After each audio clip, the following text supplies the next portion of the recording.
Vamos lá. Está com o nosso material aqui de poderes administrativos, com questões e conteúdo. O material já foi postado no grupo lá dos alunos da mentoria, junto com as demais aulas que nós já gravamos também. Então, dando sequência aqui, falando do poder hierárquico, quais são as características de prova do poder hierárquico? Ó, essas aqui são as informações que, quando aparecem em prova, a gente já sabe que é poder hierárquico a resposta. São esses aqui os temas que, quando aparecem em prova, eu já sei que está se tratando do poder hierárquico. Basicamente, 5 apenas. Então, são poucos, né? Olha, poder hierárquico: fiscalizar, coordenar, controlar e corrigir. Todos esses verbos aí estão relacionados ao poder hierárquico. O único verbo aqui que pode causar alguma controvérsia é o verbo corrigir, porque o verbo corrigir também é um verbo do poder disciplinar. Então, seria necessário analisar o contexto para saber se o corrigir está no sentido de fiscalizar ou se esse corrigir está no sentido de sancionar. No sentido de sancionar, poder disciplinar. No sentido de fiscalizar, poder hierárquico. Aí é o contexto que vai dizer. Mas esse verbo corrigir também é do poder hierárquico. Então, esses são os verbos que eu vou relacionar com o poder hierárquico na hora da prova. Um órgão fiscalizando outro órgão.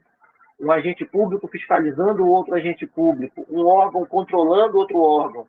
Um agente público controlando outro agente público, usando a subordinação, usando a hierarquia. Tudo isso é poder hierárquico. Então, esses verbos, quando eles são usados junto com subordinação, eles são poder hierárquico na sua prova. Só lembrando, né, da aula passada, a subordinação é uma relação entre um superior, pode ser um órgão, pode ser um agente público, e um subordinado, também chamado de inferior. Não é errado falar inferior. O nome é inferior mesmo. Subordinado, ele é inferior. Não tem nada demais. Não está menosprezando o subordinado, chamando ele de inferior. Então, dentro da administração tem órgão superior e órgão inferior. Esse inferior é o subordinado. Dentro da administração pública tem agente público superior, é o chefe, né? E tem um agente público subordinado, o inferior. Então, chamar de inferior, relacionando com o superior, numa relação de subordinação, não tem nada de menosprezo, né? É uma expressão da administração mesmo.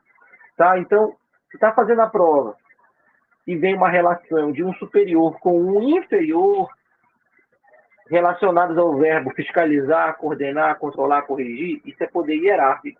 Esse contexto é poder hierárquico na prova.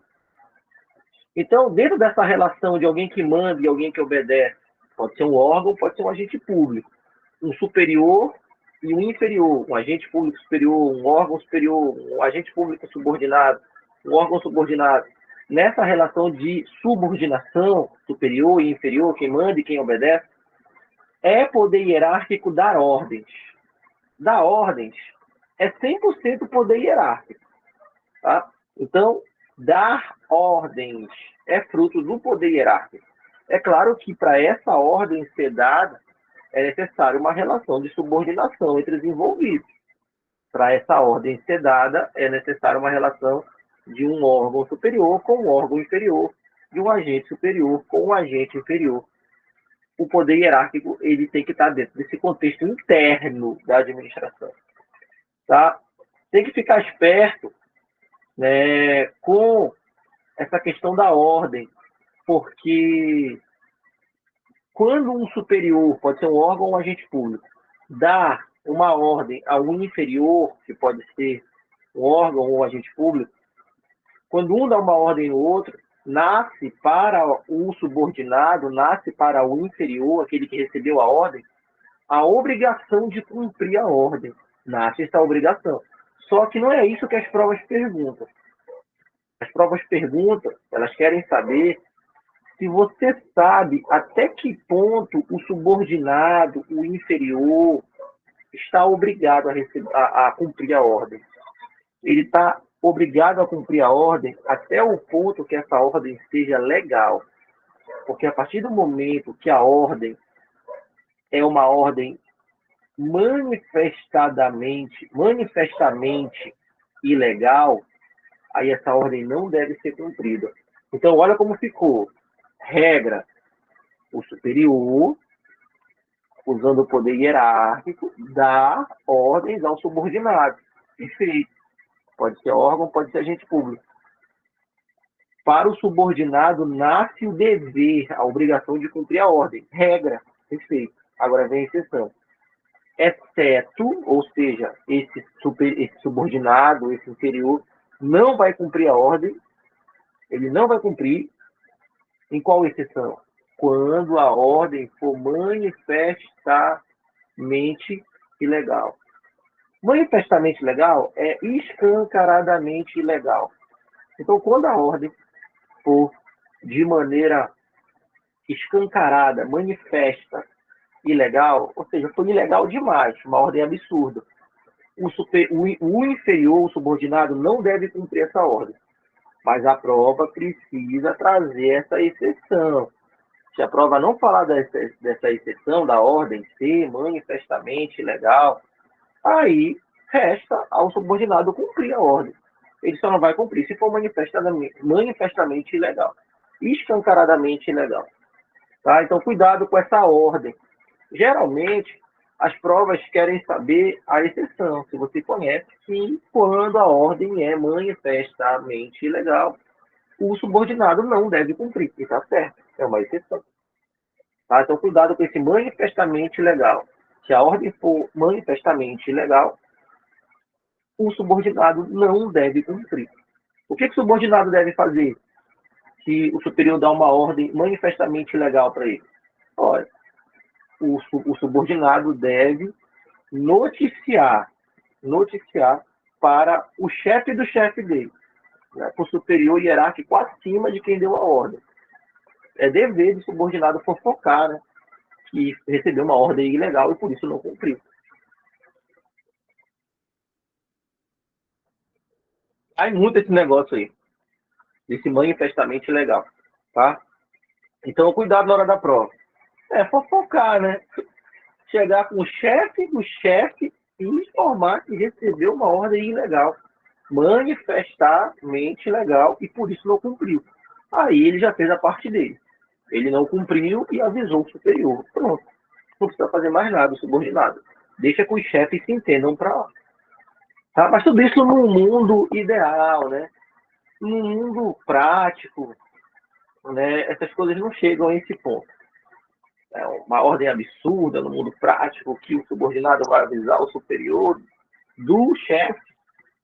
Não chega a esse ponto, né? Eles se acertam por ali mesmo. Oh, eu não vou cumprir isso aí porque é ilegal.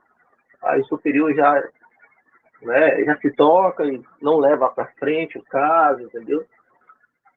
E assim vai. Na prática, as coisas não vão adiante. Na prática, o subordinado recebe uma ordem e fala assim, olha, eu acho que isso é legal, não vou cumprir. E aí acaba.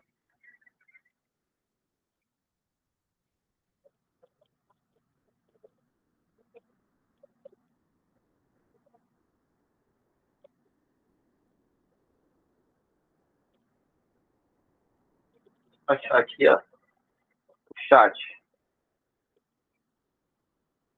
E no caso disso é ilegal, mas o subordinado não sabe o que é. Aí ele vai cumprir sem saber, né? Ele vai cumprir sem saber e vai ser parte da ilegalidade. Aí por isso que existe aqueles termos de culposo, doloso, né? Aí vai ser uma análise mais adiante. Mas se ele cumpriu algo que é ilegal, ele é parte dessa ilegalidade. Aí, terceira informação de prova que eu sei que é poder hierárquico na hora da prova. O exercício do poder hierárquico dá origem a atos ordinatórios. Atos ordinatórios são atos administrativos, são ordens. Existem ordens que são atos administrativos. Eles são chamados de atos ordinatórios. Por exemplo, a ordem de serviço, né?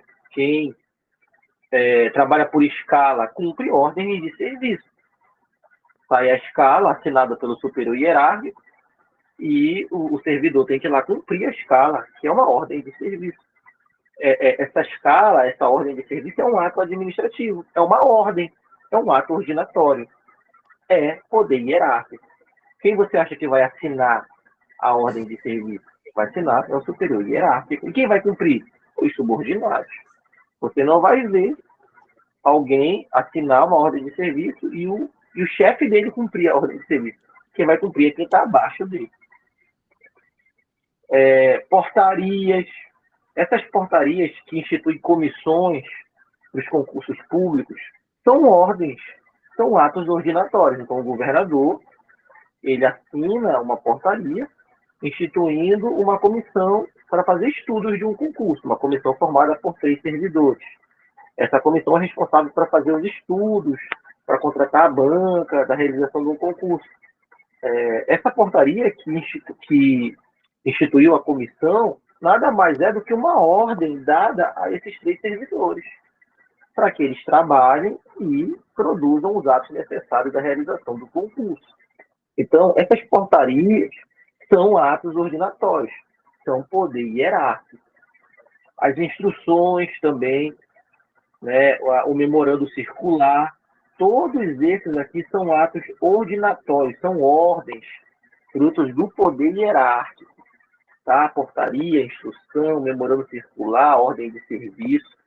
E é claro, se são poder hierárquicos, são internos, porque o poder hierárquico é o mais interno de todos. Eu só vou pedir para você tomar atenção bem aqui. Ó. Muita atenção bem aqui. Portaria e instrução são atos ordinatórios? São. São ordens? São. São poder hierárquico? São. Ponto. Perfeito. Agora, não vá, né, se fazer de bobo na hora da prova. Portaria normativa é outra história. Portaria é poder hierárquico. Portaria normativa é poder normativo. A portaria normativa não é uma ordem dada para 3 servidores. A portaria normativa é uma norma que vale para todos os servidores de forma indistinta. É impossível definir quantas pessoas serão alcançadas por uma portaria normativa. Por isso que ela é uma norma, por isso que ela é semelhante à lei. Então, se aparecer portaria normativa, esse ato já não é ordinatório. Portaria normativa é um ato normativo, fruto do poder normativo. É uma norma, é um ato análogo à lei. Ele não alcança um número definido de pessoas, ele alcança um número indeterminado de pessoas. Então, cuidado, portaria é uma coisa, poder hierárquico. Portaria normativa é outra coisa, já é poder normativo. O mesmo que eu falei para portaria, vale para instrução. Instrução é uma coisa, é semelhante a uma ordem de serviço, a instrução. A instrução vai trazer regras, vai trazer um passo a passo para ser cumprido pelos servidores, mas servidores definidos, 10, 5 servidores. Agora, se aparecer na tua prova instrução normativa, aí já não é uma ordem para 5 servidores, para 10, já não é um número definido. Instrução normativa já é para o número indeterminado de servidores. Por exemplo, se eu sou secretário na Secretaria de Educação e eu quero estabelecer o horário de entrada e saída de todas as escolas, para todos os servidores que trabalham nas escolas, eu faço uma instrução normativa, determinando que o horário de entrada é 7h30, e o uniforme é tal. Isso é uma instrução normativa. Por que é normativa? Porque é uma norma válida para todos os servidores de uma vez só. É um número indeterminado de pessoas que estão sendo alcançadas. É impossível definir quantas pessoas estão sendo alcançadas pela instrução normativa, porque ela é uma norma. E a norma vale para todos. Eu não sei quantos servidores entram, quantos servidores saem todo dia. Não dá de eu contar quantas pessoas estão sendo alcançadas. Agora, se eu sou secretário de educação e faço uma instrução, aí vai ser voltado para 5 servidores, para 10, para um número determinado. Para 2, para 8, tem que ser um número determinado, porque é uma ordem. E essa ordem tem que ter um número determinado. Então, toma cuidado. Portaria normativa, instrução normativa são atos normativos, fruto do poder normativo. Vale para um número indeterminado de pessoas. É impossível dizer contradição. Por isso que é uma norma. E a norma vale para todos. Essa aqui é a principal característica da norma. É ser geral. É ter um número indeterminado de pessoas alcançadas por ela. Já a portaria e a instrução, sem a palavra normativa depois, aí é uma ordem. Aí eu sei quantas pessoas estão alcançando. É uma, é duas, é três, porque uma ordem eu preciso saber quem são, quem que vai cumprir essa ordem. Então, a portaria e a instrução são ordens, são atos ordinatórios de poder hierárquico, sempre com um número definido de pessoas. Por isso que essas portarias aí para comissões, para fazer estudos de realização de concurso, sempre vem um número definido de servidores lá. 1, 2, 3, 4, 5. Cuidado com isso daí. E também é poder hierárquico na hora da prova. Rever atos, como anular atos ilegais e revogar atos inoportunos e inconvenientes. Tá? Então, essa revisão de atos é disparado o item que mais cai em prova no direito administrativo. Né? A gente vem falando isso há muito tempo, que em todas as provas recentes da banca SCC aqui no estado do Amapá, em nenhuma falhou. Todas caiu esse tema que está aí. Inclusive, a última prova da PM, eu dei, claro, falei na véspera da prova, isso daí, caiu 2 questões disso daí. Então, esse negócio de rever atos e anular o ato ilegal e revogar o ato inconveniente e inoportuno, você tem que saber muito bem esse tema. Não é difícil, tá? Porque sempre cai. Não falhou nenhuma prova, não vai falhar para as próximas. E você precisa saber que esse negócio de anular atos quando ilegais e revogar atos quando inconvenientes e inoportunos, isso é feito também com o poder hierárquico. Então, se o subordinado pratica um ato viciado, um ato ilegal, o superior dele, o chefe desse cara que praticou o ato ilegal, o superior dele pode ou não pode anular o ato que o subordinado praticou ilegalmente? Pode. Então, quando o superior anula o ato do subordinado, que foi ilegal, isso é poder hierárquico. Assim também como o superior, pode ser um agente público, pode ser um órgão, também pode revogar os atos inconvenientes e inoportunos do subordinado.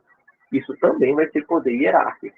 Então, esse negócio de anular e de revogar cai muito em prova, não falhou nas últimas provas da FCC aqui. Eu tenho um mapeamento de provas aí que a gente faz nas oficinas, faz aqui. Eu tenho esse mapeamento aí desde o TJAP de 2009.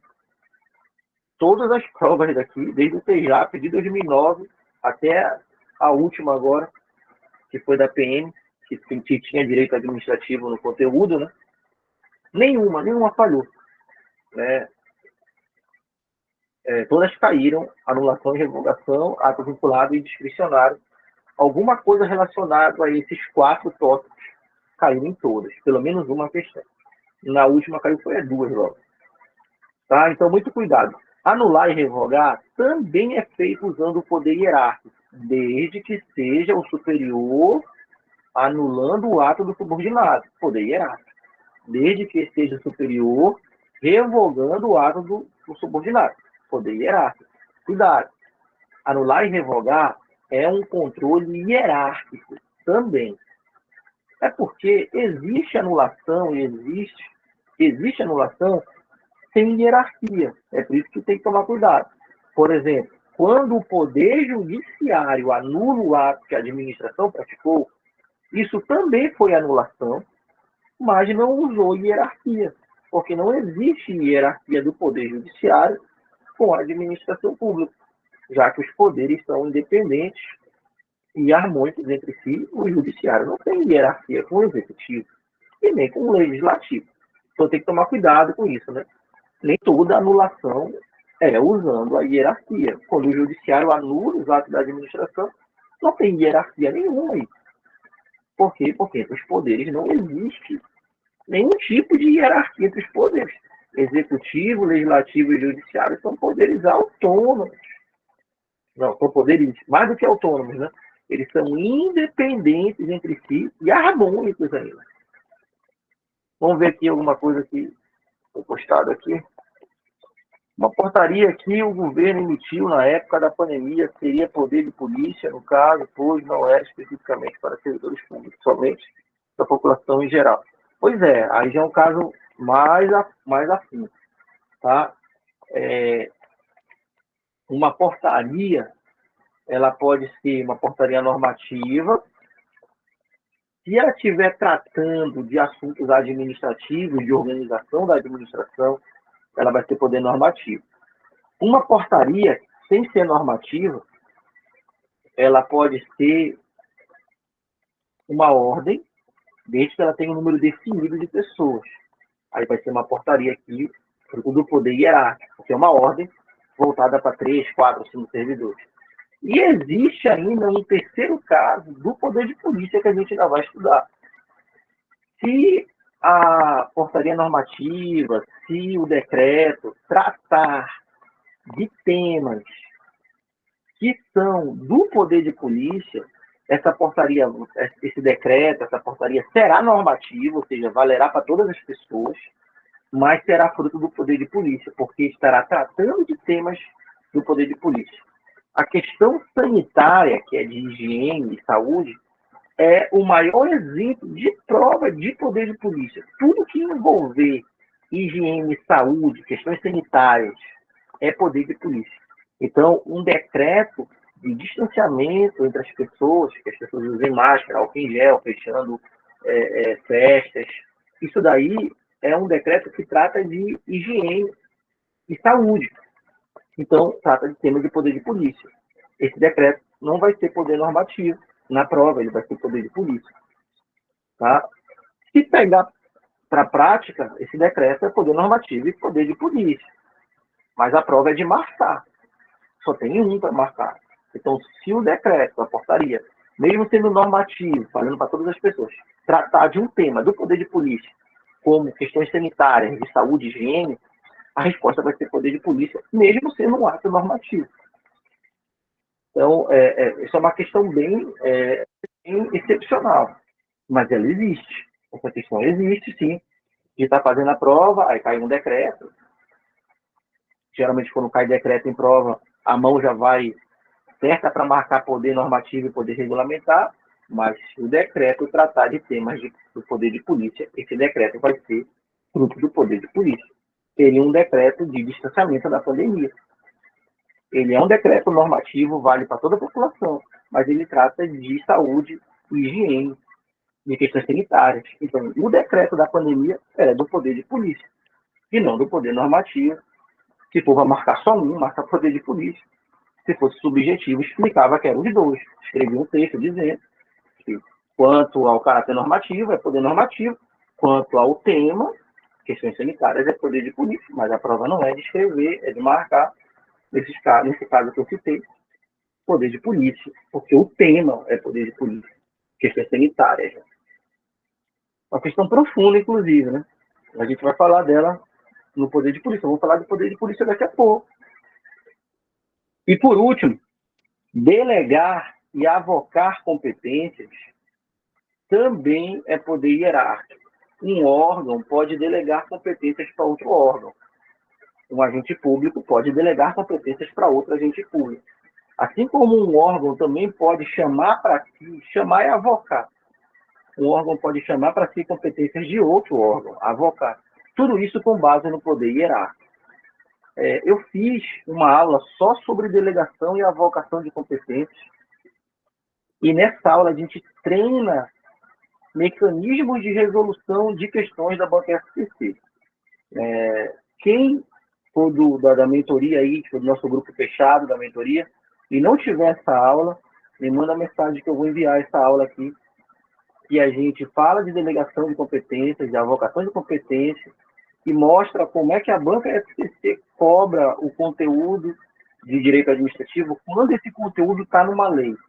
Porque esse tema, avocação e delegação de competências, ele está numa lei, na lei de processo administrativo. Aí eu usei esse tema para explicar como é que a banca FCC cobra a lei na prova. E tem outro tema que eu usei para explicar como é que a banca FCC faz para cobrar a doutrina. A doutrina é algo que não está na lei, está nos livros. Tá? Então tem essas 4 aulas aí que ensinam a resolver questão de FCC com a doutrina e com a lei. Quem não tiver, manda mensagem para mim aí, quem for da mentoria, do grupo fechado da mentoria. Tá? Então, delegar e avocar também é poder hierárquico na hora da prova. Vamos resolver algumas questões aqui. Vamos resolver algumas questões aqui de poder hierárquico para a gente falar de poder de polícia. O poder de polícia não só é o mais esperado, como é o que vem caindo, né? É o mais esperado, porque o que vem caindo, né? Sempre foi o que caiu, só que ele sempre foi o que mais caiu, sempre foi o mais cobrado o poder de polícia. Mas ele vem caindo tanto que eu já nem estou apostando nele para as próximas. Ou seja, eu acho que vão dar um tempo de poder de polícia nas próximas provas.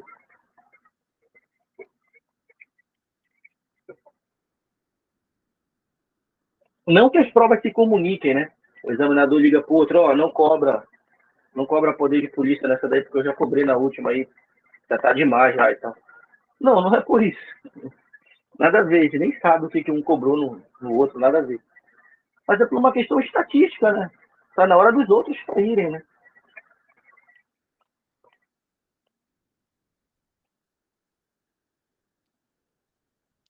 Então vamos fazer essas questões aqui.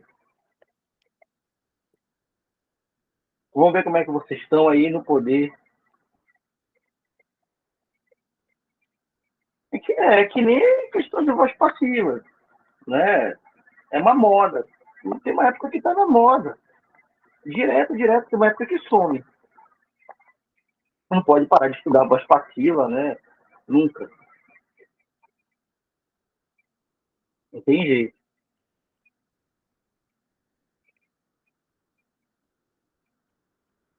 Ó, então vamos ver como é que tá.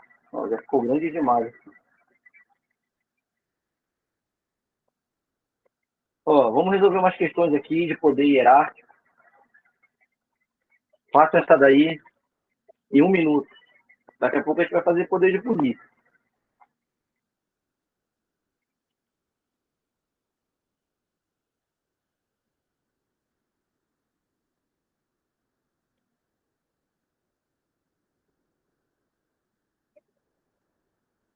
1 minuto para fazer assim.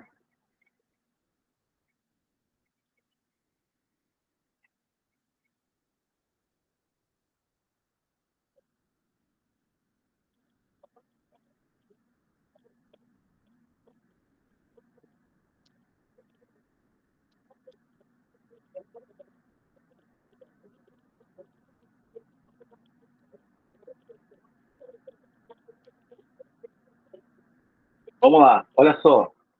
Isso aqui é da Consulplan.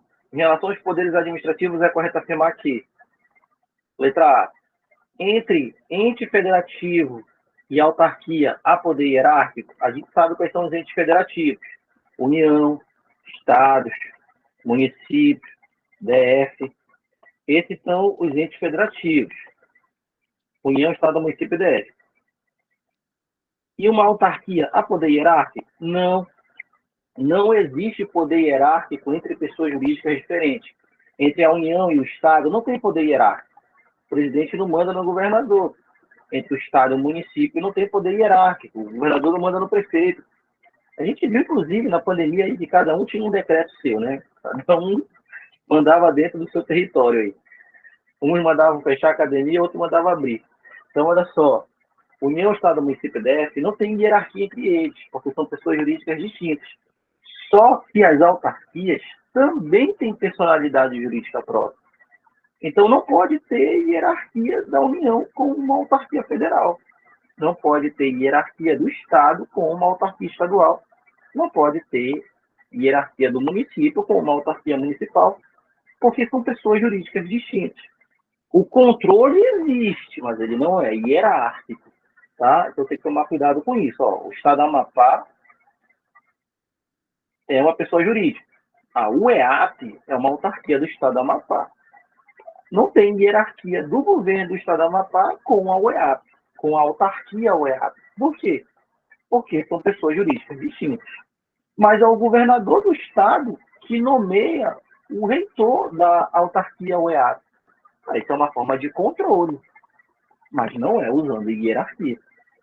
O governador nomeia o diretor do IAPEM. O governador nomeia o reitor da UEAP. O presidente da República nomeia o reitor do IFAP, da Unifap. É uma forma de controle, mas não é usando a hierarquia. É usando o quê? Olha, quando é um controle em cima de uma autarquia, em cima de uma fundação pública, esse controle não é hierárquico. Esse controle é chamado de finalístico, porque é um controle para que a finalidade da autarquia seja cumprida. Então, o governador nomeia o reitor da UEAP, visando que a UEAP cumpra suas finalidades institucionais. O objetivo não é dar uma ordem. O objetivo é que a UEAP cumpra os seus objetivos institucionais para a qual foi criada. Então, cuidado, hein? Entre ente federativo e autarquia não tem poder hierárquico. Mas existe um controle. O nome desse controle é finalístico. Esse controle não usa hierarquia. B. Entre um superior e seu subordinado em uma repartição, há poder hierárquico? Agora sim. Primeiro, isso aqui é interno. Eu só tenho poder hierárquico se for interno. Se fosse um servidor da União e um servidor do Estado, acaba poder hierárquico aí, porque já não é interno. O Estado está fora da União. O município está fora do Estado. São pessoas jurídicas distintas. Mas se é um superior e um subordinado dentro da mesma repartição, isso já é interno. Já tem 50% de chance de ter poder hierárquico só por ser interno. É um superior e é um subordinado? Então, tem relação de hierarquia entre eles. Eles estão dentro da mesma repartição? Então, se é superior e é subordinado e pertence à mesma repartição, tem tudo para existir poder hierárquico entre eles. Tranquilo? Então, a B está certa. Chegou alguma mensagem aqui? E no caso de descumprimento dos objetivos? No caso de descumprimento dos objetivos, tem que saber o que a lei que instituiu a autarquia diz que deve ser feito. Então, a lei que criou a UEAP, nela veio dizendo de que maneira o governo do Estado do Amapá vai controlar a UEAP. Nomeando o reitor é um exemplo só de controle, mas existem outros exemplos de controle. Então, se a UEAP para de cumprir os seus objetivos, essas finalidades institucionais, o Estado do Amapá, o governo do Estado irá intervir, mas irá intervir na maneira que a lei estadual que criou a UEAP diz para intervir.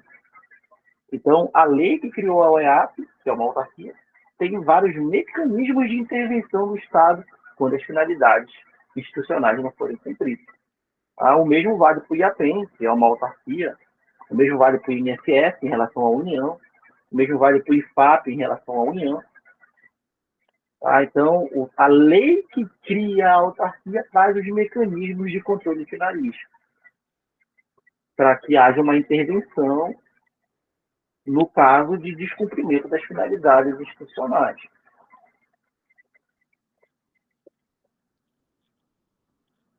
Existe exceção, né? De uma autonomia maior. As autarquias em regime especial, a nomeação até é feita pelo chefe do executivo. Mas se for uma autarquia em regime especial, existe um mandato para ser cumprido. Então, quando é uma autarquia em regime especial, existe um mandato de 2 anos, por exemplo, para ser cumprido pelo diretor da autarquia de regime especial, são agências reguladoras. Aí o controle acaba sendo menor do chefe do executivo e a autonomia da agência acaba sendo maior. É por isso que ela é uma autarquia e ela ainda é em regime especial, porque ela tem mais privilégios do que a autarquia que não é em regime especial. Então, a B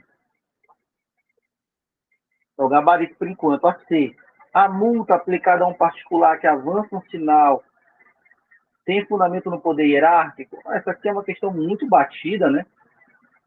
Todo exemplo de trânsito, avançar sinal, levar uma multa por não ter habilitação, guinchar o carro porque estava na vaga de proibir estacionar, todo exemplo que envolva trânsito é poder de polícia. Então, uma multa de trânsito é poder de polícia e não poder hierárquico. A gente vai ver poder de polícia daqui a pouco.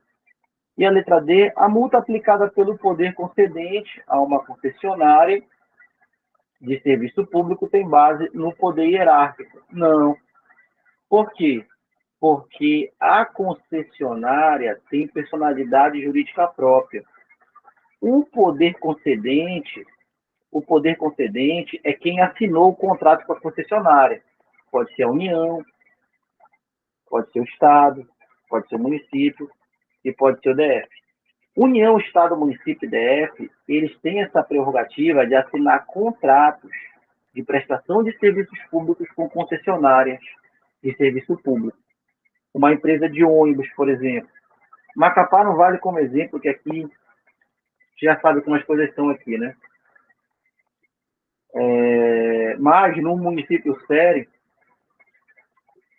para que existam empresas de ônibus prestando serviço de transporte dentro da cidade, é necessário uma licitação, e essa licitação vai permitir que o vencedor assine um contrato de concessão de serviço público. Essa empresa que venceu a licitação, ela recebe o direito de explorar aquele serviço por 10, 20, 30 anos, vai depender de quanto tempo foi a concessão lá na licitação. O poder concedente fiscaliza, no caso, o município fiscaliza a empresa que está prestando serviço de transporte. Como são pessoas jurídicas distintas, é o município, que tem personalidade jurídica própria, e a empresa privada, que também tem personalidade jurídica própria. Não pode existir hierarquia entre eles. Então, quando o município aplica uma multa numa empresa concessionária que presta serviço de ônibus ali dentro da cidade, transporte coletivo, isso não é poder hierárquico, porque são pessoas jurídicas diferentes. A empresa privada tem personalidade jurídica própria e o município tem personalidade jurídica própria. Se são pessoas jurídicas diferentes, não pode existir hierarquia entre eles. Tá? Aqui no Estado, eu acho que só teve 2 prefeitos que desafiaram aí o poder, né, dessa indústria e que vai renovando o contrato e tem licitação no transporte coletivo aqui. Eu acho que o Roberto Góes tentou fazer a licitação e eu acho agora o prefeitão também tentou fazer a licitação. Mas aí o TCE vai lá e anula, né, embarga esses editais de licitação e aí continua as concessões para empresas trabalharem o transporte aqui dentro da cidade sem licitação. O que é um absurdo, porque o exemplo mais conhecido do mundo dos concursos de concessão de serviço público é a concessão para empresas privadas prestarem serviço de transporte coletivo no município. O transporte coletivo é competência do município, né? Mas aqui em Macapá não pode dar esse exemplo, porque não é uma concessionária aqui, porque não teve licitação. E nunca teve.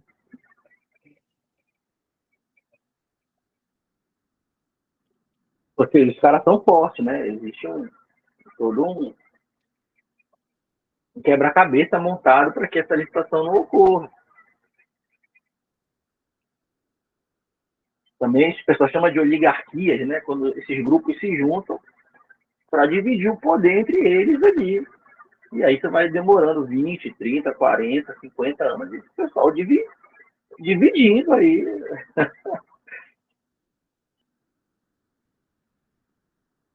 A pessoa não vai parar de pegar ônibus mesmo, né?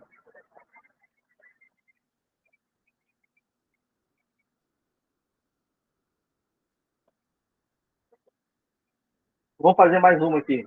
Então, nessa aqui, o gabarito ficou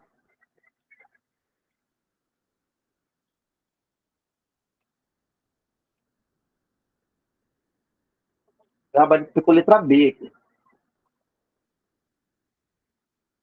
Vou fazer mais uma aqui para tipo poder de polícia.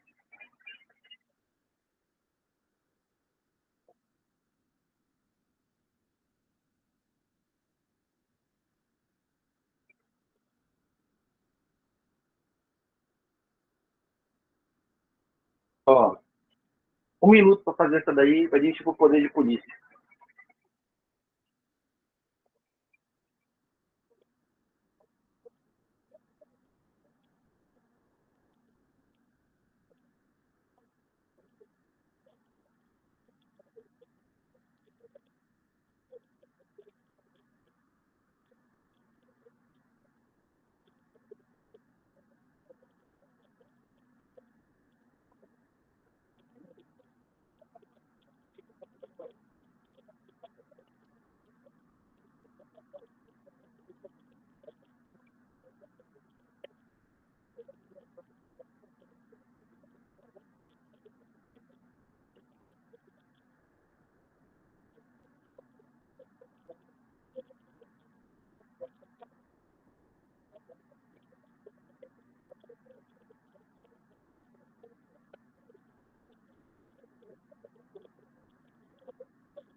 Vamos lá, vamos fazer essa aqui, ó. Não constitui característica do poder hierárquico.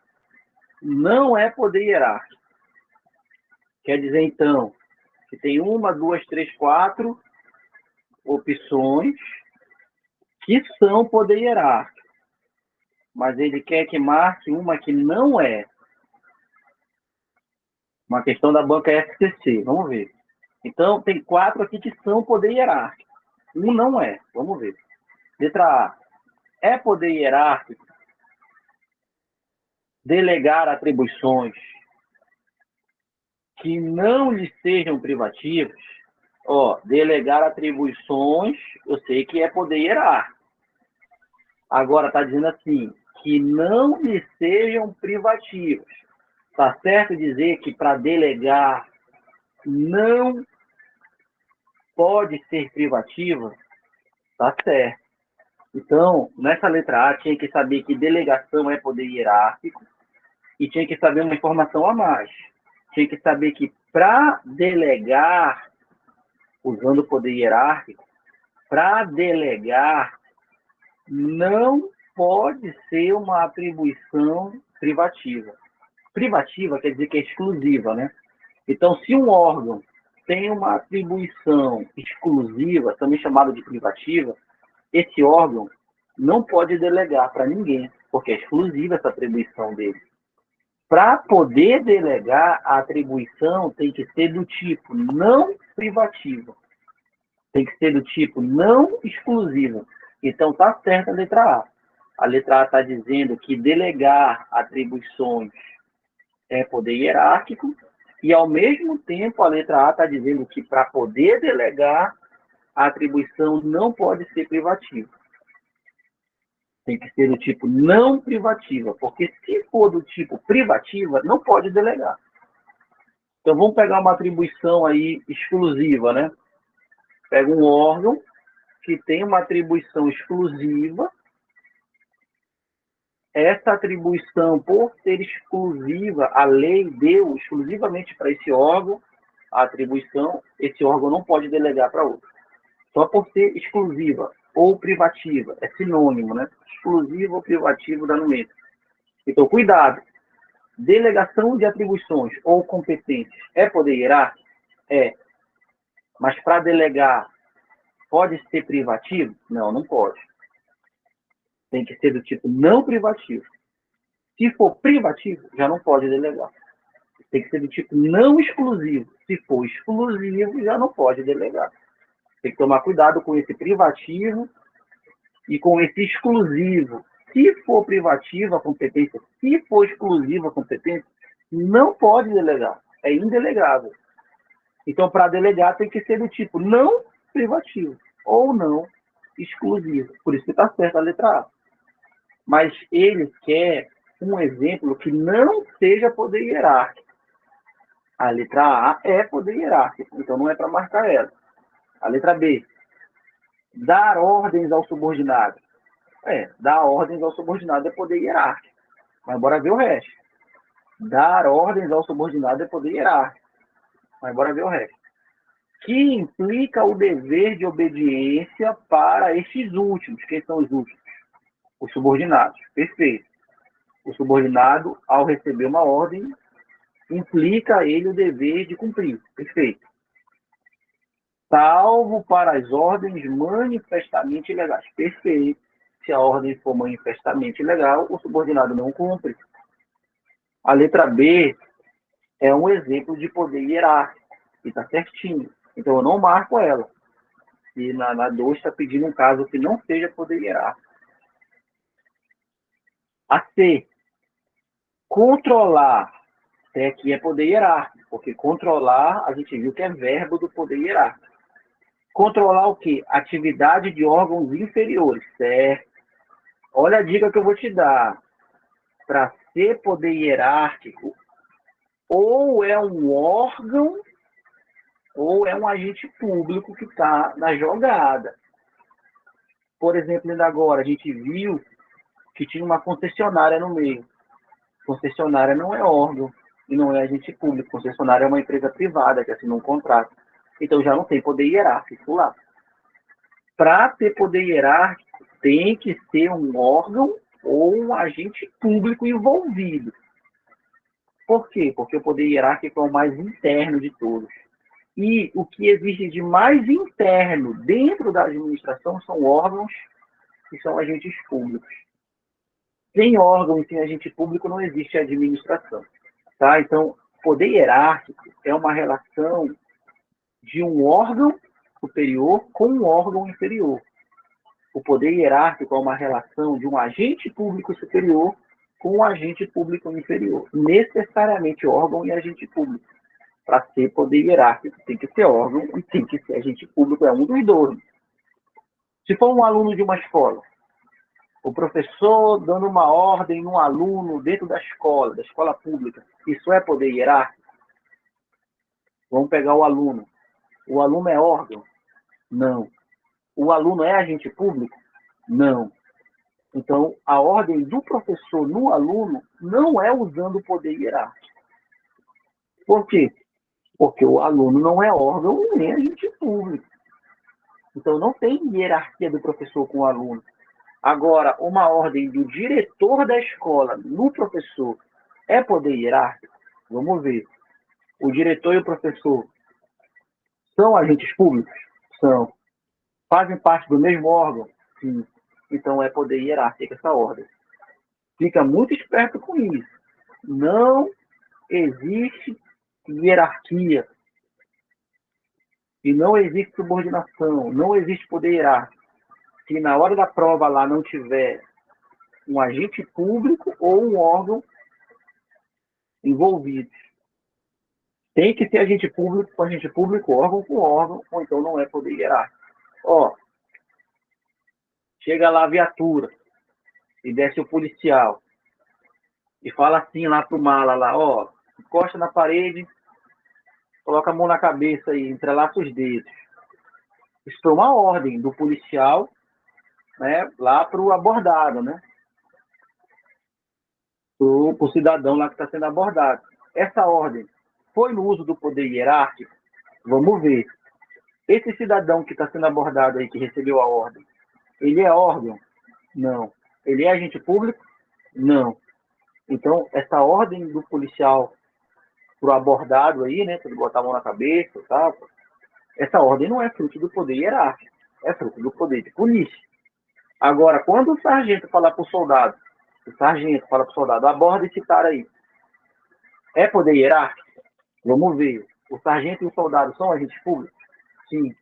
Fazem parte do mesmo órgão? Sim. Então, aí é poder hierárquico. Fique esperto com isso. Só é poder hierárquico se for órgão ou se for agente público. Se não for um desses dois, esquece o poder hierárquico. Então, aqui, controlar é verbo do poder hierárquico, atividade de órgãos inferiores, órgãos inferiores, poder hierárquico até então. Tendo o poder de anular e revogar atos administrativos. Esse negócio de anular e de revogar atos administrativos envolvendo órgãos inferiores, isso é poder hierárquico? É. A gente viu que anular e revogar atos, desde que seja do superior com o inferior, pode ser agente público, pode ser órgão, isso é poder hierárquico.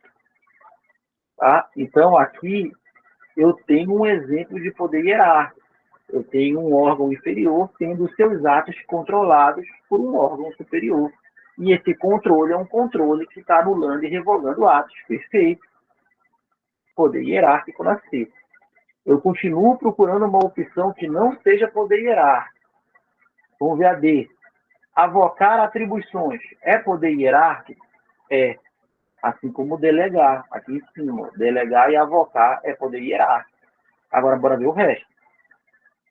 Desde que estas atribuições não sejam da competência exclusiva do órgão subordinado. Perfeito. Tanto para avocar quanto para delegar, a competência não pode ser exclusiva. Tanto para avocar quanto para delegar, a competência não pode ser privativa. Presta atenção que ele mudou os termos. Aqui ele chamou de atribuições, que é a mesma coisa de competência. Aqui ele chamou de competência. Aqui ele chamou de privativo, que é a mesma coisa que exclusivo. Então, ele estava testando se esse candidato conhece os sinônimos. Porque olha o que eu vou te dizer, para delegar atribuições ou delegar competências, dá no mesmo. As competências não podem ser privativas. Elas não podem ser exclusivas, que dá no mesmo. Aí depois ele foi falar de avocação. Para avocar atribuições ou competências, que dá no mesmo. As competências não podem ser privativas. Elas não podem ser exclusivas, o que dá no mesmo. Então, ele só usou sinônimos. Atribuição é sinônimo de competência, exclusivo é sinônimo de privativo. Tá? Cuidado com esses sinônimos. Tu viu que ele explorou bem os sinônimos. Uma hora ele chamou de atribuições, outra hora ele chamou de competência. É a mesma coisa. Uma hora ele chamou de privativo, outra hora ele chamou de exclusivo. É a mesma coisa. Privativo e exclusivo é a mesma coisa, competência e atribuição é a mesma coisa. Então, a letra A, a letra B, a letra C, a letra D, todos aí são poder hierárquico. Vamos ver se a letra E é poder hierárquico também. Editar atos normativos que poderão ser de efeitos internos e externos. Esse aqui não é poder hierárquico, esse aqui é poder normativo. Editar ato normativo é poder normativo, não é poder hierárquico. Inclusive, eu dei a dica lá na portaria. Para ser poder hierárquico, o ato tem que ser voltado para um número determinado de pessoas. Porque é uma ordem, eu tenho que saber quantas pessoas estão sendo alcançadas por essa ordem. Pode ser 3, pode ser 5, pode ser 10, pode ser 20, pode ser 100 pessoas. Mas eu tenho que saber quantas são. Porque é uma ordem, poder hierárquico. Mas o ato normativo, a principal característica dele é que eu não sei quantas pessoas ele alcança. Então, o ato normativo ele não pode ser do poder hierárquico. O ato normativo não pode ser uma ordem. O ato normativo ele não tem um número certo de pessoas que vão ser alcançadas. O ato normativo ele é um ato que alcança um número indeterminado de pessoas. É impossível saber quantas pessoas vão ser alcançadas por um ato normativo. Tá? Então, o ato normativo ele não é fruto do poder hierárquico. simplesmente porque eu não posso determinar quantas pessoas vão ser alcançadas por um ato normativo. Para ser fruto do poder hierárquico, eu preciso saber quantas pessoas estão sendo alcançadas por essa ordem. É por isso que tem aquela jogada da portaria.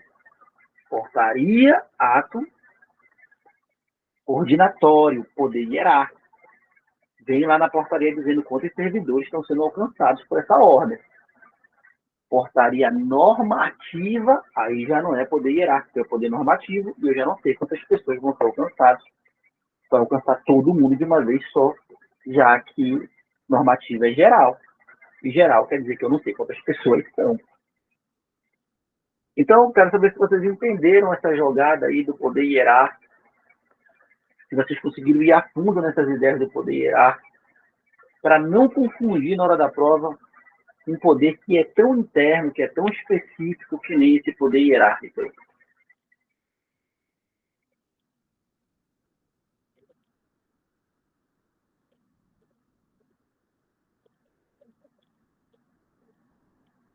Conseguiram enxergar o poder hierárquico?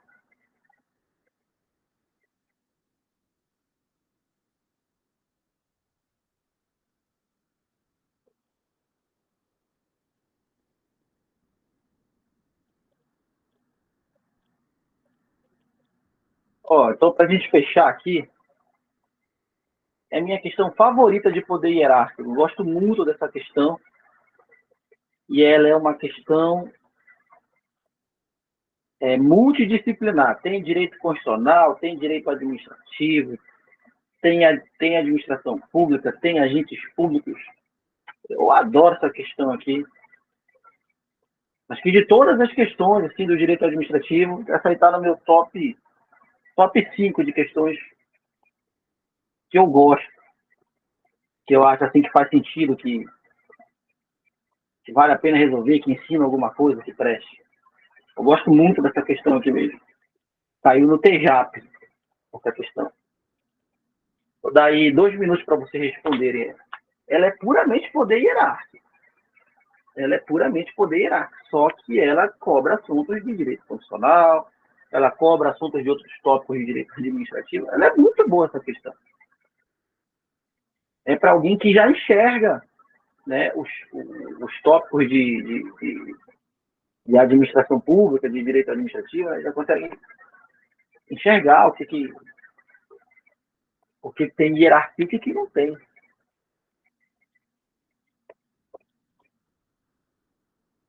Geralmente alguém que está começando a estudar, vê essa questão, acha que todas estão certas. Que quando a gente chega para estudar, né, a gente traz muito aquelas ideias do dia a dia. No dia a dia a gente não pode ver o governador que a gente acha que manda no prefeito. No dia a dia a gente não pode ver o presidente que a gente acha que manda no governador.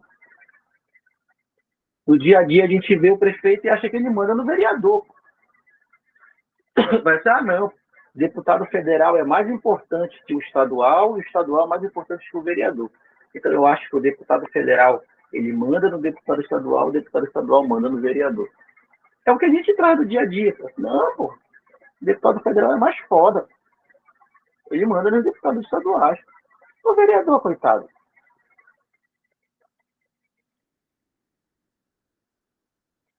Então são essas ideias que a gente traz do dia a dia, né? São essas ideias que a gente traz do dia a dia,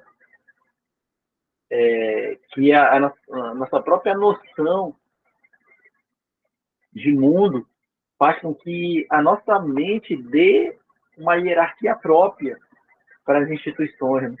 Assim, o cara é juiz. Pô, o cara manda na polícia. Não, aquele é coronel. Não, pô, o juiz manda no coronel. Como é que é?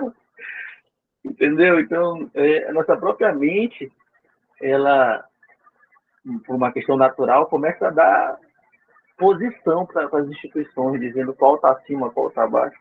Quando, na verdade, a maioria das instituições são autônomas, né? São independentes, principalmente os poderes, uma das outras. E a gente precisa enxergar da maneira como a Constituição colocou posicionadas as instituições, e não da maneira que a nossa mente acha que é. Por isso que essa questão aqui pega muita gente. Fora o pessoal que me ralha, né? Quando eu resolvo essa questão aqui, o pessoal não aceita de jeito nenhum. Não, não, não, não, não, não, não, não. Eu não aceito isso daí, eu não aceito.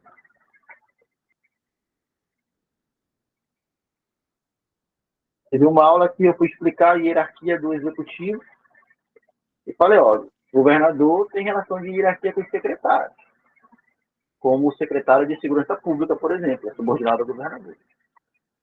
Os órgãos de segurança pública são subordinados ao secretário, como o bombeiro, a polícia.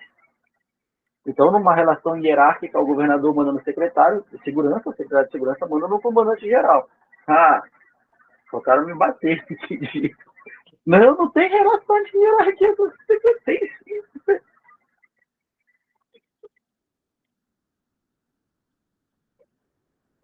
Tranquilo, vamos lá fazer essa questão aqui então. Uma questão muito boa falar de poder hierárquico. Exerce poder hierárquico no sentido tradicional do direito administrativo. Então, onde tem poder hierárquico sendo usado aqui? Vamos ver. Letra A. Um governador de estado em relação a um prefeito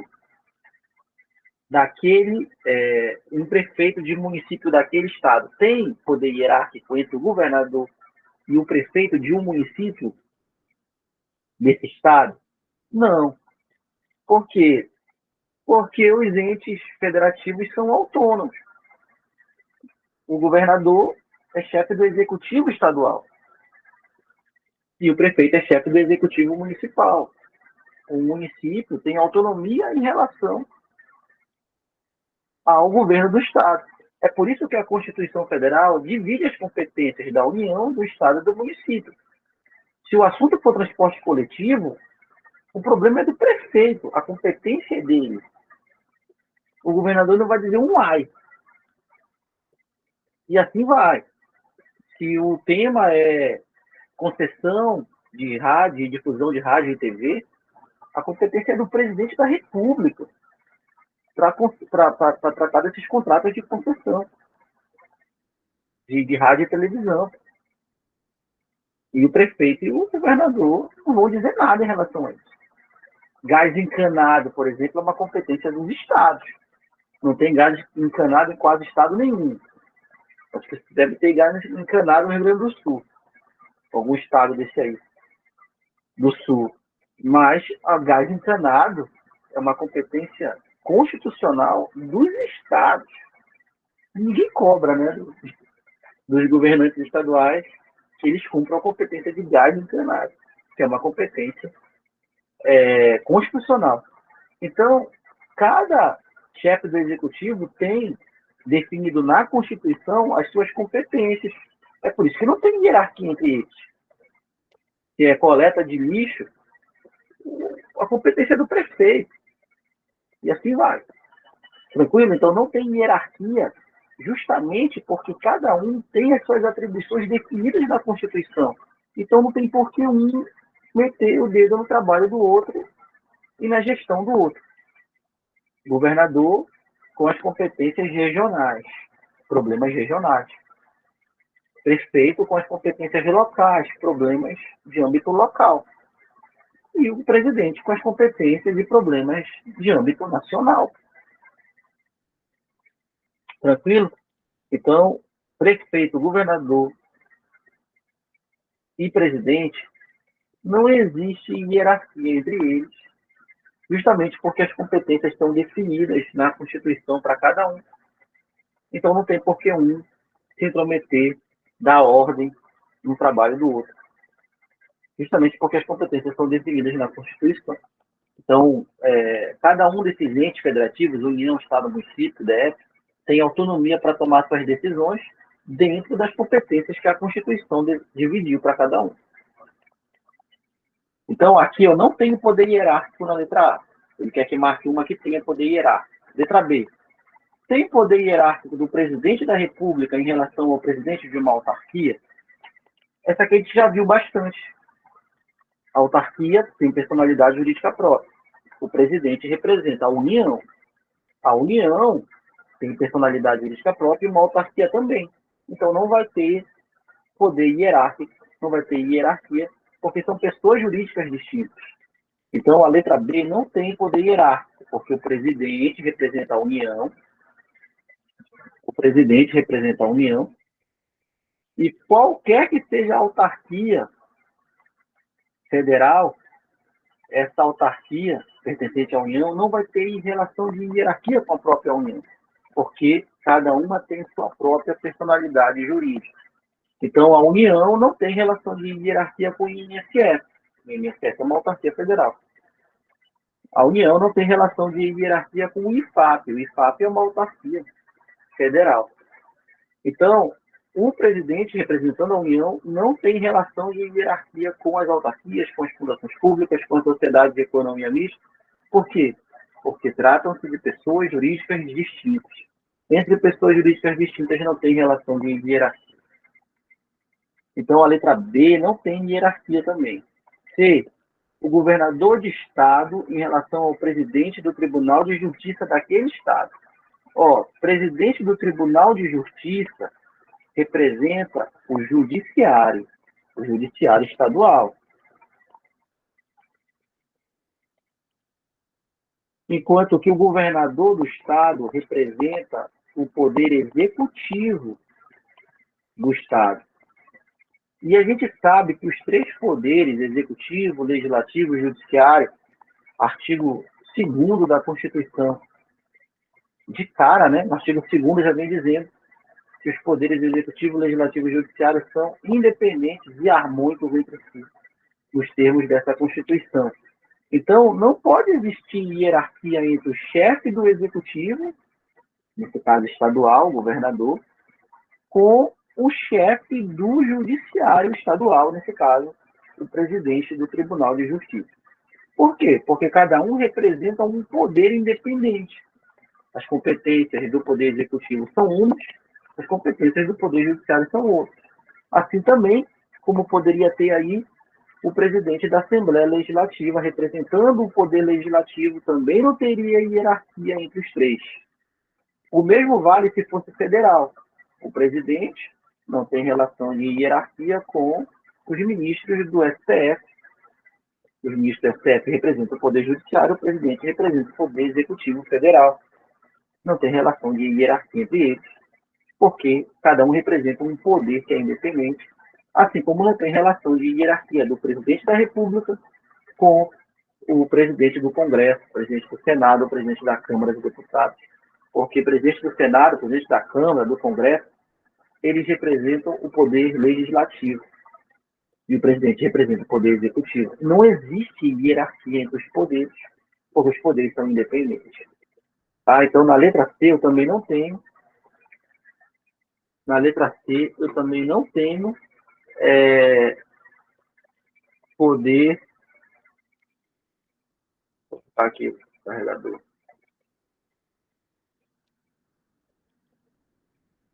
Então, na letra C, eu também não tenho poder hierárquico. Vamos ver na letra D. O presidente da República em relação ao presidente do Congresso Nacional. Também não, né? Porque o presidente da República representa o Executivo Federal e o presidente do Congresso representa o Legislativo Federal. O mesmo valeria para o município e para o Estado também.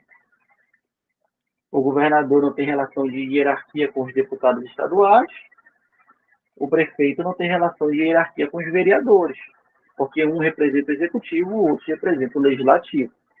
E os poderes são independentes.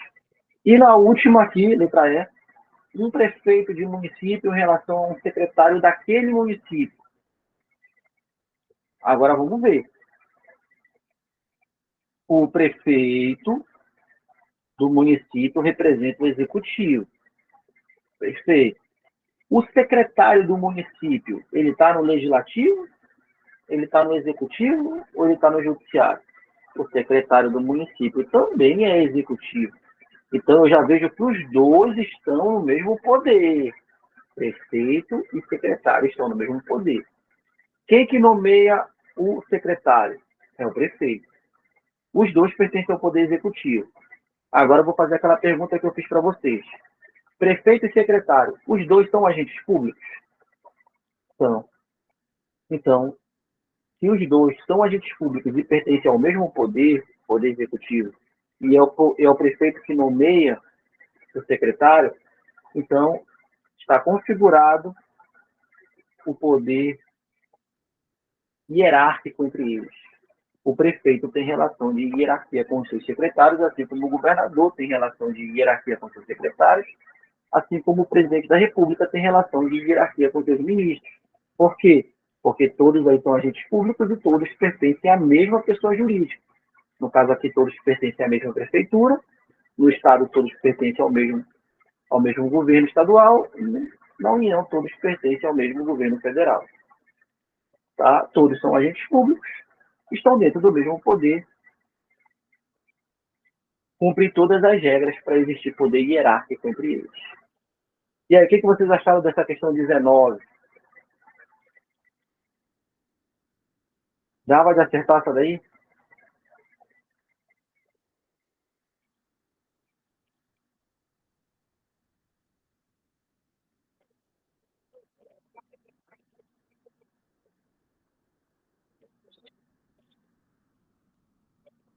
Tranquilo? Eu tô com fone aqui, não sei se alguém está falando alguma coisa aí, se o fone está funcionando.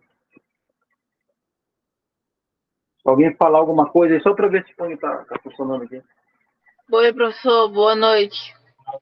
Boa noite, deu de entender tranquilo aqui. Então vocês que não estão falando nada mesmo hoje, né?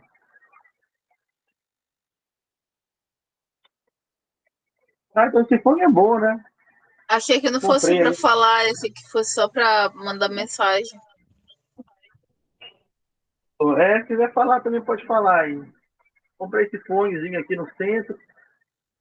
É bom, ficou bom áudio, né? Vamos falar aqui de poder de polícia também. Vamos falar aqui de poder de polícia.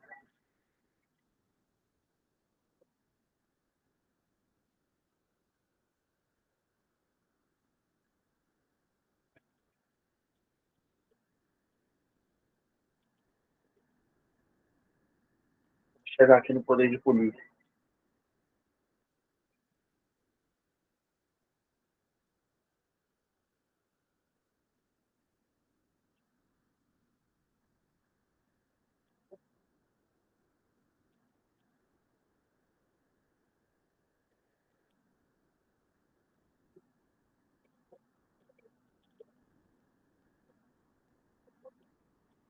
Vamos falar do poder de polícia aqui, ó.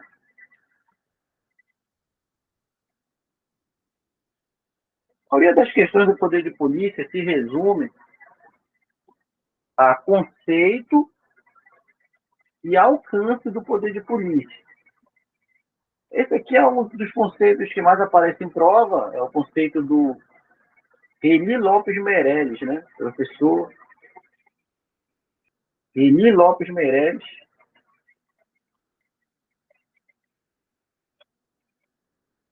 O conceito dele aí, imortalizado nas provas de concurso, né? Diz assim: o poder de polícia é a faculdade de que dispõe a administração pública para condicionar e restringir o uso e o gozo de bens, atividades e direitos individuais em prol da coletividade ou do próprio Estado. Tá? Então, o poder de polícia tem essa característica. Para alcançar o interesse público, a administração recebe o poder de restringir, de condicionar os bens, as atividades e os direitos individuais das pessoas que vivem em sociedade. Mas para quê? Para que o bem coletivo, para que haja um benefício de toda a coletividade. Assim, se o Estado, a administração pública, permitisse que todos que vivem em sociedade pudessem fazer tudo o que desse nas suas cabeças, livremente, sem nenhum impedimento, será que a vida em sociedade seria possível? Uma sociedade alternativa aí, como dizia Raul Seixas, faz o que tu queres, vai ser tudo da lei. Será que a vida em sociedade seria possível se a gente tivesse a liberdade de fazer tudo que desse na nossa cabeça, sem limite nenhum imposto pelo Estado? Logicamente que não, né? Fatalmente haveriam conflitos de interesse, esse negócio de cada um fazer o que quer. Ah, hoje eu quero ser médico, botar meu jaleco e vou entrar no hospital. Estou livre para exercer a medicina. O que é? Dipirona? Está aqui, receituário de dipirona aqui. Não, mas hoje eu quero ser engenheiro. Para construir? Vou economizar então. Usar a areia da praia aqui, que está mais barato. Ah, não, hoje eu já quero ser. Hoje eu quero ser fisioterapeuta. E assim vai. Então, o Estado, ele tem esse poder, chamado poder de polícia, de restringir, de condicionar os bens das pessoas, as atividades das pessoas e os direitos individuais das pessoas que vivem em sociedade, justamente para que toda a coletividade seja beneficiada. Como assim seja beneficiada? Seja beneficiada para que consiga viver em sociedade. Quem que está sujeito a esse poder de polícia? Ah, todo mundo. Como assim todo mundo? Não precisa fazer nada? Não precisa fazer nada. Se tu nasceu e está vivo, tu já está sujeito ao poder de polícia. Então, o poder de polícia, ele é o mais amplo de todos, ele é o que tem o maior alcance de todos, ninguém escapa do poder de polícia. Todas as pessoas que vivem em sociedade estão sujeitas ao poder de polícia, porque todas estão sujeitas a terem direitos, atividades e bens restringidos pela administração em benefício da coletividade. Tá? Então, vamos citar alguns exemplos aqui de poder de polícia, todos de prova, de bens, por exemplo. Ó, as pessoas têm bens restringidos? Eu quero ter uma arma. É só ir no comércio e comprar? Não, existe uma restrição do Estado com base no poder de polícia. Tem que ter uma autorização para portar uma arma. Se não tiver essa autorização, não pode portar e nem comprar. Então, o meu direito a portar uma arma está condicionado, está restringido pelo interesse público, condicionado a ter uma autorização. Até mesmo se você quer ter um bem mais simples, né? Quer ter um carro. Pô, juntou dinheiro, comprou o carro, do nada você descobre que tem que pagar um imposto, né? Tem que pagar o IPVA, tem que pagar um imposto para o Estado, simplesmente por possuir esse bem. Aí vai, resolve não pagar o imposto. Aí o Estado vem e toma seu bem, guarda lá num pátio até o dia que você cumprir a condição, que é pagar o imposto. E já vai mais multas junto. Então, existem bens que as pessoas que vivem em sociedade precisam cumprir condições do poder de polícia para que a pessoa possa usufruir desses bens. Mas é claro que são bens que colocam em xeque o interesse público. Ou você acha que uma pessoa ter uma arma não coloca em xeque, não coloca em risco o interesse público? Coloca, então tem que ter uma restrição para ter essa arma. Você acha que a pessoa tem um carro, não coloca em risco o interesse público? Um carro, né, pesa, né, entre meia e 1 tonelada, né? Existe um risco em manusear um carro, em conduzir um carro. Então, o Estado vai e coloca uma restrição em cima desse bem. Mas é claro que se o bem não trouxer nenhum risco para o interesse público, vai ser livre o uso desse bem.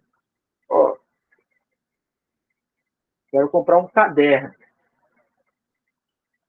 Não vai ter, não vai, eu vou na livraria, compro um caderno e não vai ter nenhuma restrição na compra desse caderno. Porque o caderno é um bem que não traz um potencial risco para o interesse público. Então, não precisa de uma autorização, de uma licença ou pagar um imposto em cima da posse do caderno. Então, a ideia do poder de polícia é essa. restringir, é condicionar o uso de bens que possam trazer algum risco para o interesse público. Não são todos os bens. O mesmo vale para as atividades. Vamos pegar uma atividade profissional. Existem atividades profissionais que podem trazer risco para o interesse público. E existem atividades profissionais que não trazem risco para a saúde pública, para o interesse público, e por isso é livre. A Constituição diz assim: é livre o exercício de qualquer atividade profissional. Aí vem uma vírgula. Ele diz assim: exceto aquelas regulamentadas por lei. Então, se a atividade profissional não traz risco nenhum para a sociedade, vai ser livre o exercício dela. Eu quero ser músico. Não tem um potencial risco para a coletividade em alguém ser músico. Então, é livre o exercício dessa profissão. Pode pegar o instrumento e tocar.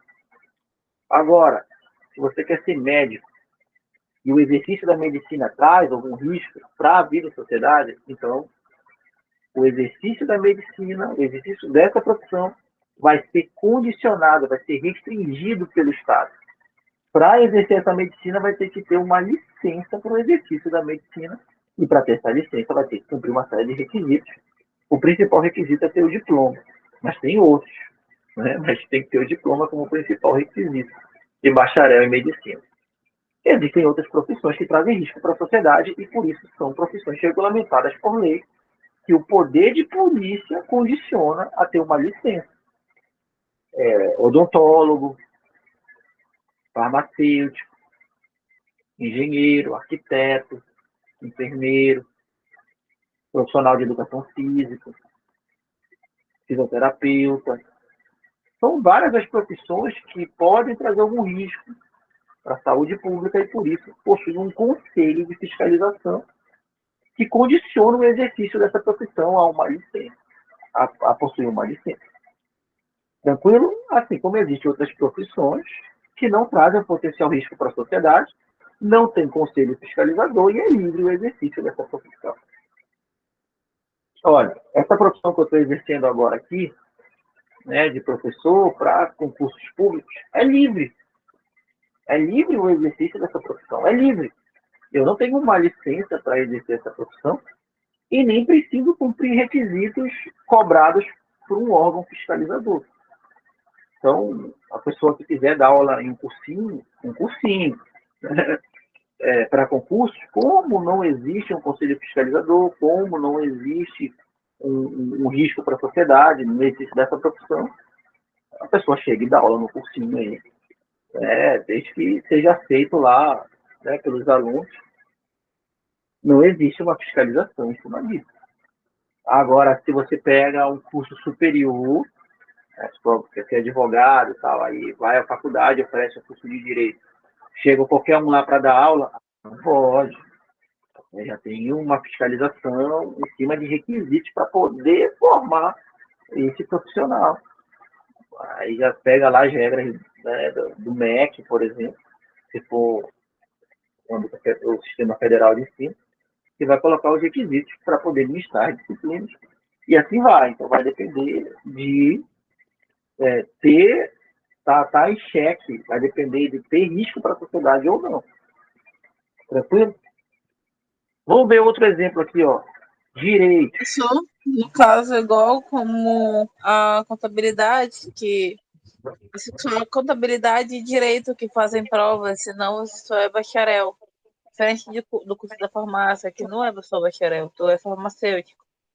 Mas no direito, na de contabilidade, você é bacharel. Aí depois você faz uma prova, vai no conselho, aí sim você pode assinar os seus documentos. Enquanto isso você não pode, que ele já é mais restrito, né? São as profissões regulamentadas por lei. Então, essa de contador e de advogado, né, a lei regulamentou dessa maneira. Para obtenção da licença, para exercício dessa profissão, é necessário fazer uma prova. É claro que existem outras profissões regulamentadas por lei que não foi condicionado a fazer uma prova. Então, quem quiser ser enfermeiro, odontólogo, médico, basta cumprir os requisitos, né, documentais para a obtenção da licença de médico, enfermeiro, engenheiro, arquiteto. Agora, existem outras profissões que nessa regulamentação do Conselho, existe isso do poder de polícia, isso, né? Nessa regulamentação do Conselho, a lei impôs uma prova. Então, lá do contador e do advogado tem uma prova. E nada impede que, é claro, após regulamentação, e para isso precisa de lei, todo o poder de polícia tem uma lei embasando. E a lei, no Congresso, né, nesse caso, porque é âmbito nacional, mudar, é possível que outras profissões também dependam de uma prova. Médico, enfermeiro, mas isso depende de uma mudança da lei. Tá? Então, esse condicionamento para ter a licença, para exercer a profissão, pode ser com prova ou só com documentos. No caso do contador e do advogado, com a documentação e com a aprovação. Pode ver que tem um risco maior nesses casos aí, porque eles aumentaram, né, o grau da restrição, a ter que fazer uma prova. Tá? Então, o último aqui são os direitos individuais. Todas as pessoas, nos termos da Constituição, têm os seus direitos individuais. Mas, em prol da coletividade, esses direitos individuais podem ser restringidos. Olha, um direito individual mais básico que a gente possa ter é o direito de ir e vir. Direito de ir e vir. O direito de conduzir um veículo automotor, um carro, uma moto. Mas esses direitos individuais básicos de ir e vir, dirigir, estão condicionados, estão restringidos pelo interesse público. Então, quem quiser dirigir um carro automotor, um veículo automotor, um carro, uma moto, está condicionado a ter uma licença para dirigir. Sem essa licença, essa pessoa não está liberada para dirigir, para conduzir um veículo automotor. Isso é poder de polícia. Todo exemplo de trânsito é poder de polícia. Quando uma abordagem policial, uma blitz, a pessoa está lá dirigindo o carro dela, o policial apita, a pessoa é obrigada a parar. O direito de dirigir dela foi restringido temporariamente. Ela é obrigada a parar. Mas é por causa de uma questão de interesse público. A administração, o Estado precisa fiscalizar os veículos. Então, essa pessoa é obrigada a parar.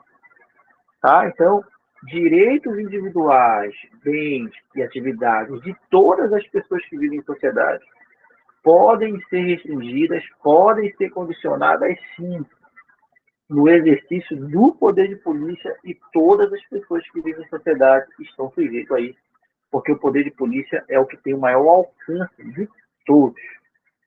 Tá? Então, fiz um quadro aqui, um quadro de prova, né?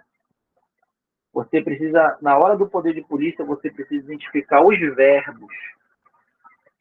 Então, ó, verbo do poder de polícia. Poder de polícia: limitar, restringir e condicionar. Esses 3 verbos são poder de polícia na prova.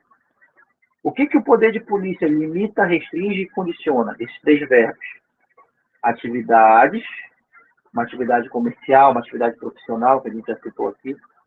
Direitos, né, o direito de dirigir, direito de ir e vir. Bens, o comerciante, por exemplo.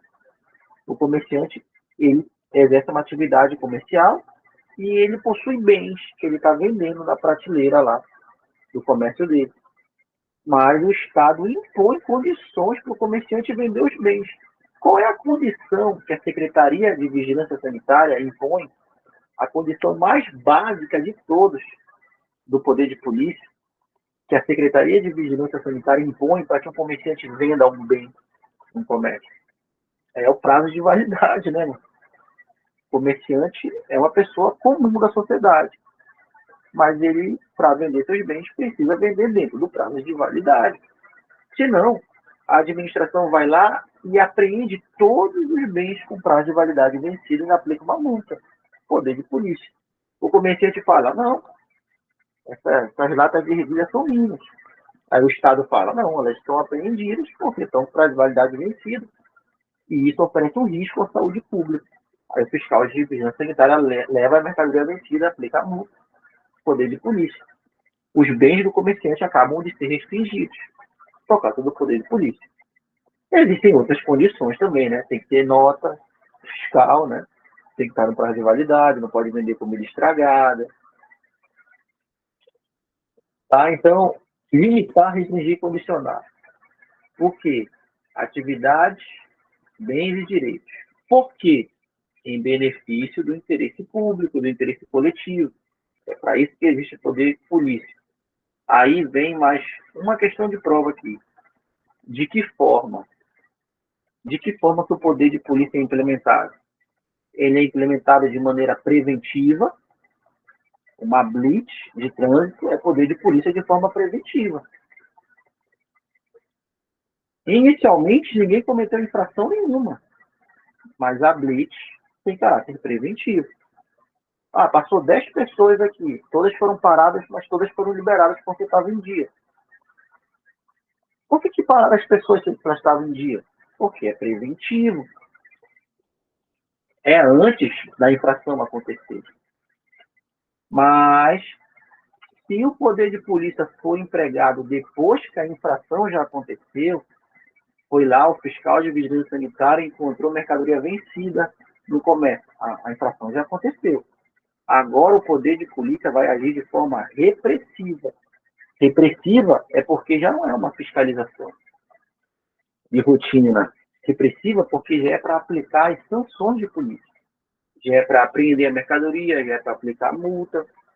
Então, o poder de polícia ele é empregado tanto de maneira preventiva, durante as fiscalizações, quanto de maneira repressiva, aí já aplicando as sanções.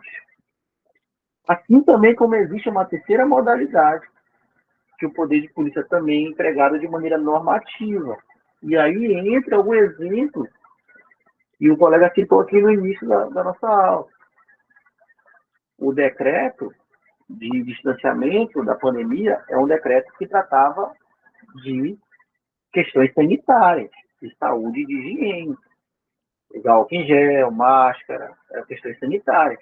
Então, aquele decreto era um ato normativo, sim, mas ele era fruto do poder de polícia, porque o conteúdo desse decreto, apesar dele ser normativo e valer para todas as pessoas, o conteúdo dele era um conteúdo de polícia. Era um conteúdo que tratava de um tema de poder de polícia, que é saúde, higiene, questões sanitárias. Tá? Então, o poder de polícia também se expressa de maneira normativa, através de leis. Inclusive, uma característica do poder de polícia é que toda ação do poder de polícia tem como base, toda ação do poder de polícia sempre vai ter como base uma lei. Nunca vai existir uma medida de polícia sem uma lei embasando. Mediante qual vínculo? Olha, eu te falei que todas as pessoas estão sujeitas ao poder de polícia. Por quê? Porque todas as pessoas que vivem em sociedade possuem um vínculo de caráter geral. É uma condição de ser um cidadão. Todas as pessoas que vivem em sociedade, todas as pessoas que existem, automaticamente passam a possuir um vínculo de caráter geral com o Estado. E por causa desse vínculo, essa pessoa está sujeita ao poder de polícia. O poder de polícia é o poder mais amplo de todos, né? A gente viu que no poder disciplinar só tinha 4 exemplos de pessoas sujeitas ao poder disciplinar. No poder hierárquico, a gente viu que só tem 2 casos. Ou é agente público, ou é órgão público, no poder hierárquico. Já no poder de polícia, todas as pessoas que vivem em sociedade estão sujeitas ao poder de polícia.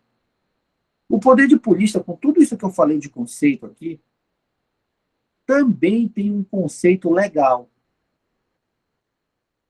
Código Tributário Nacional trouxe um conceito legal para o poder de polícia.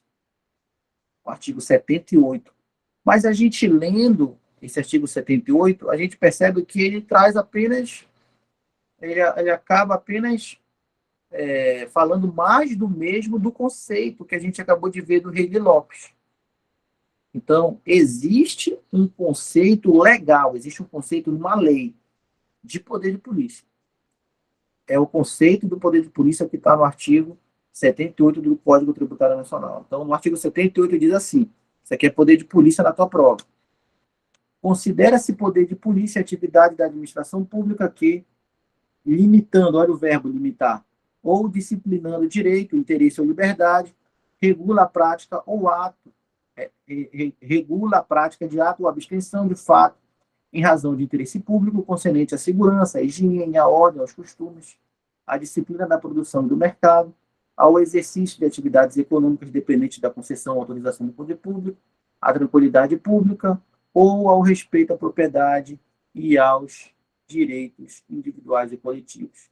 Todo esse texto aqui fala que o Estado pode restringir, condicionar o uso, gozo de bens, direitos e atividades em prol do interesse público, só que com palavras mais rebuscadas. Inclusive, foi esse conceito aqui que caiu na prova da PM. Caiu o poder de polícia na PM e o poder de polícia veio dentro desse conceito legal do Código Tributário. Era esse texto.